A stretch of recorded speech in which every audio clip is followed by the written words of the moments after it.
God was faithful and brought us together right before the pandemic. And then we met for a few months, and then the world shut down.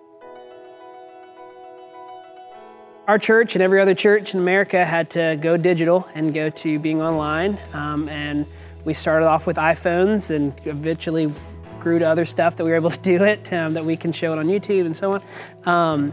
And that was a beautiful formative time for our church because we were a very new church. Even though we had existing bodies that had merged together, we were now a whole new church where we had Living Hope VE people, Mosaic people, and then this kind of third group of people who had joined when we merged. So just to kind of redefine who are we as a church. And God kept bringing up similar themes of diversity and the city and renewal and reconciliation and growth and the Holy Spirit even in our hearts and stirring that in us. And as we began to meet in person again, He brought even more people to our church.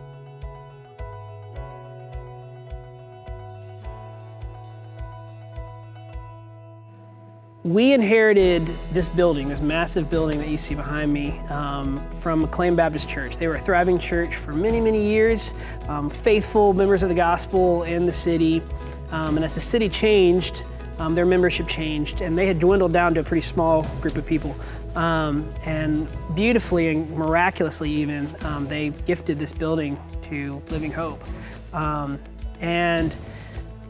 Admittedly, initially it was exciting, and then getting into an old building that hasn't been taken care of for many years, there's a lot of work to be done, right? And some of y'all came and helped. A lot of y'all came and helped as we tore things out and got rid of mildew and all of this stuff that happens as we dealt with random things like hawks in our building and ducks in the basement and everything you can imagine in this building was going on, right? But God has been so faithful to not only bring us the right people to help us kind of renew this place, but to bring other ministries that are now filling this building. This building is over 300 rooms in it. When we got here, it was just our little LHVE church.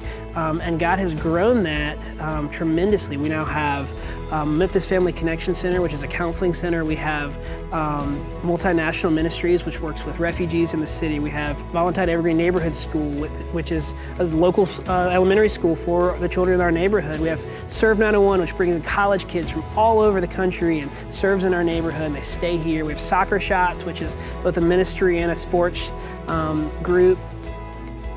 We're doing a lot as well with the community. They're starting to use this building, and it's become now a focal piece of this neighborhood again.